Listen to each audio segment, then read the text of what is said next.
Hey, what's up, guys? Good to talk with you again. Really quick video here. I know I've been talking a lot about National Pastime. I want to give you a little bit of a preview of what I'm kind of looking into doing on my blog. And I'll try to keep everything on my blog equal with what's happening on YouTube, so those of you who don't necessarily want to read all that stuff don't feel a little bit left out. I've had some donations come in from people who are readers and who are watchers of stuff, and I want to show you one thing that's very interesting. I know that I had a copy of this at one point in time, but it was a little while ago, and I definitely don't have a copy of it today.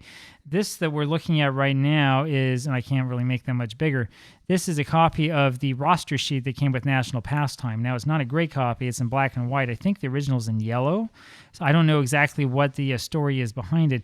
There are check marks by it. I don't know who this comes by. I don't know why they're all by the first baseman. There might be a lot of different reasons for exactly what's going on. This is important, though, and this is critical to the history of National Pastime, because the National Pastime roster sheet is something that people didn't even know if it existed until it was finally discovered among J. Richard Seitz's things. In other words, Clifford Van Beek didn't have one in his copy of the game, and he couldn't remember if he had a roster sheet or not 40 years earlier. Something interesting to see here. So I'm going to do a big bit of research on the rosters and on who's where, whether these lineups are right or not, and so on, to see if we can't crack a little bit of that egg that is Clifford Van Beek. But the real interesting thing that I'm going to tell you here about this roster sheet is that there are positions. Now, if you know about National Pastime, the cards all will say infielder or outfielder or catcher or pitcher. But on the roster sheet itself, there are positions, and these are the suggestions for your consideration in playing. They might not show the lineups of players as they appear every day on the field, but these are the ones that are usually used. Interesting, and you kind of wonder how he would have come to that conclusion. Like I said, we're going to take a real deep look into this one and see what we can figure out.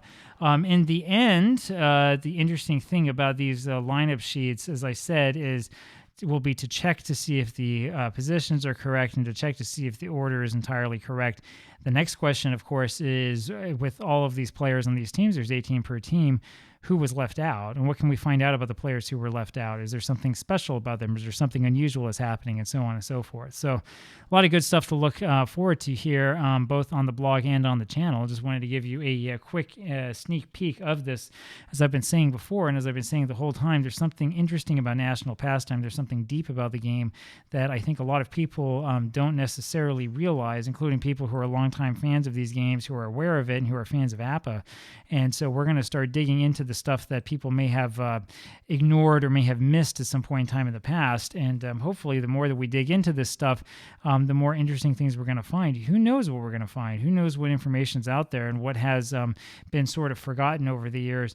We can't tell you everything, just like I don't think Clifford Van Beek could give you the lineups for every single day in the 1930 season. I'm not going to be able to tell you everything that Clifford Van Beek did know or didn't know or anything like that, but what I can tell you is that as we dig through this, we might be able to come to some conclusions as to why he did what he did and what it is he did. I can tell you one thing, though, 18 players per team was too few in 1930, and there have been some people who have thought otherwise, but that's definitely too few. If you just look at the roster, you can tell right away. Anyway, that's it for me. I'll talk to you tomorrow. Bye.